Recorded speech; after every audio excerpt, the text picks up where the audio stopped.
अगं आनंदाची बातमी अशी आहे, अव आपल्या सानिकाला स्थळ आलंय, तिचं लगीन ठरवून आले मी.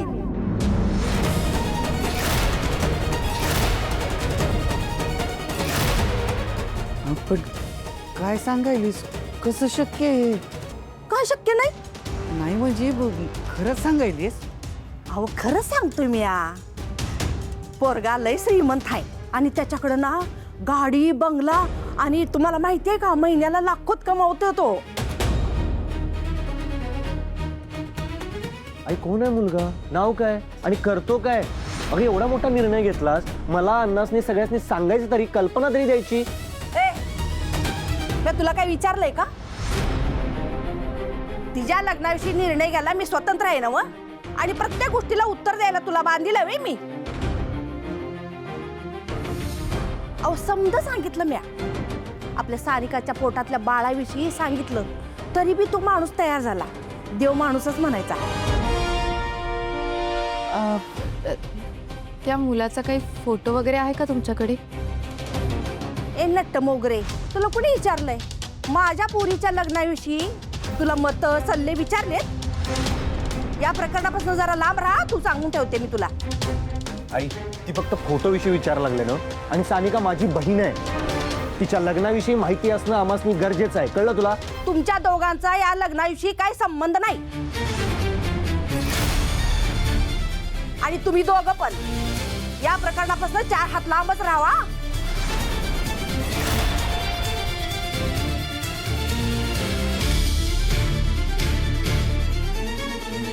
सानिका, हे घे पेढा. अगं खा. सानू बाळा, आपल्याला देवच पावला म्हणायचा ग. तुझं हे पाप पदरात घ्यायला जो माणूस तयार झालाय ना, तो माणूस नाही ग, देव माणूसच म्हणला पाहिजे त्याला. हे शोभे, हे घे पेढा. हा अख्खा बॉक्सच घेतो आम्ही. घे. सानू चल चल आते.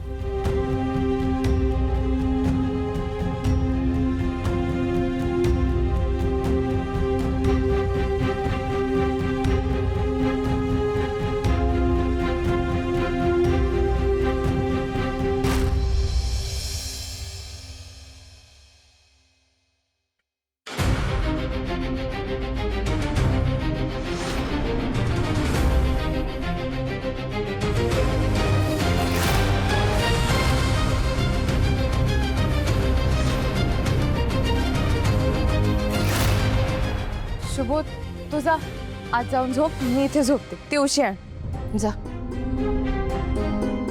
या कुंड्या इथं मुद्दा म्हणून ठेवल्यात हे कळतंय मला. थांब, कुंड्या बाजूला करतो. ए नाही नाही, अजिबात नाही. शुभो, तू या कुंड्यांना हात लावायचा नाहीस. हे बघ, तू या कुंड्या हलवल्यास ना, आणि हे जर आईंना किंवा शोभाताईंना कळलं ना, तर परत आरडाओरड, भांडण, आणि मला आता हे सगळं नको. आज ऑलरेडी दिवसभरात खूप काही घडलं, आता अजून नको. हे बघ, मी झोपते ना इथे, काहीच प्रॉब्लेम नाही मला. तू जा, तू आज जाऊन झोप जा. तू असं एकटी बाहेर कसं झोपणार आहेस? तुला भीती वाटली तर? नाही वाटणार मला भीती. मी करीन ना मॅनेज, आणि काही अडचण आलीच ना तर मी कॉल करीन ना तुला. तू जा ना प्लीज.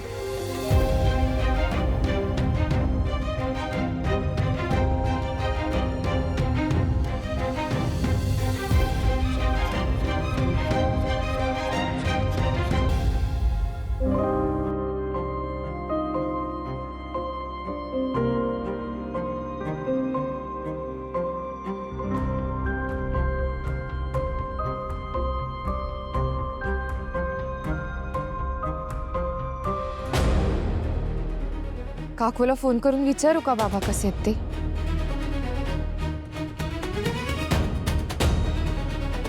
काय चाललंय तुझं?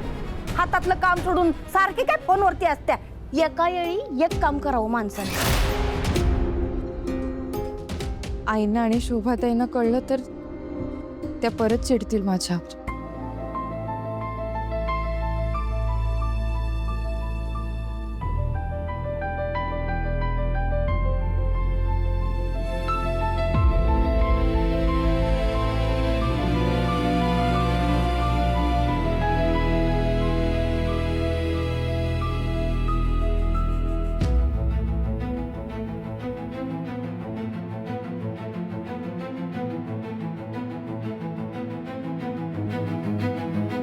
श्रावणी,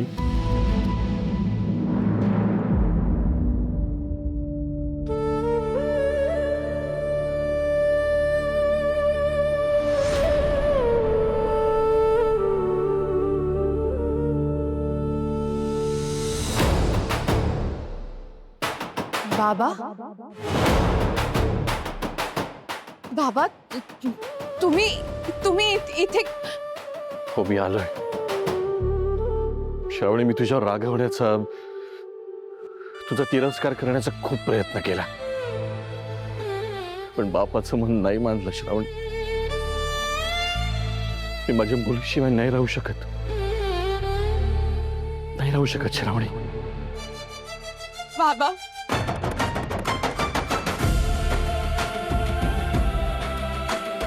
तुझी ओळख तुला पोसावी लागेल की एका मंत्र्याची तू पोरगी आहेस.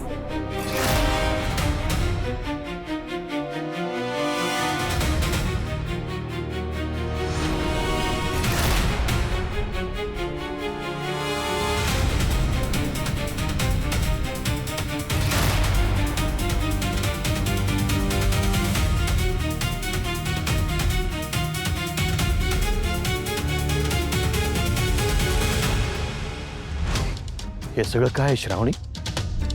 आयुष्यभर माझी मुलगी माझ्या बंगल्यात राहिली आणि आज अशी जमिनीवर झोपते. श्रावणी, हे लोक तुझे इतके हाल करतायत आणि तरी तू काहीही न बोलता सगळं निमूटपणे सहन करतेस. चल आपल्या घरी चल, मी तुला न्यायला आलोय. श्रावणी, मी तुमच्या दोघांचाही स्वीकार करायला तयार आहे.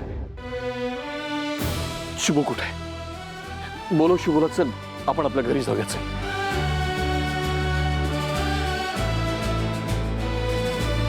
बाबा,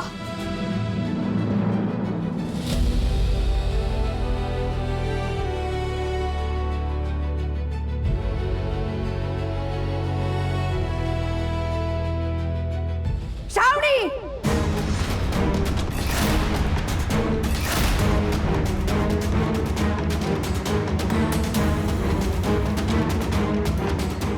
बाबा, मी नाही बोलू शकत आता तुमच्याशी. तुम्ही प्लीज जा.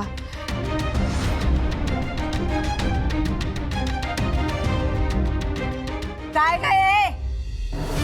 घरात पाय ठेवताना तुला स्पष्ट सांगितलं होतं ना, तुझ्या बापाचं तोंड बघायचं नाही म्हणून, त्यांच्याशी बोलायचं नाही म्हणून. मग हे काय चाललंय? आणि ओ मिनिस्टर साहेब, तुम्ही तरी कुठल्या तोंडाने आलात हो? हा, कशासाठी आलात? तोंड सांभाळून बोला अनुराधाबाई. माझ्या मुलीला असं जमिनीवर झोपवता लाज नाही वाटत तुम्हाला? लाज? आणि आम्ही कशासाठी बाळगायची हो? आता तुमची पोरगी आमची सून आहे, तिला कसं वागवायचं कसं नाही हा आमचा प्रश्न आहे.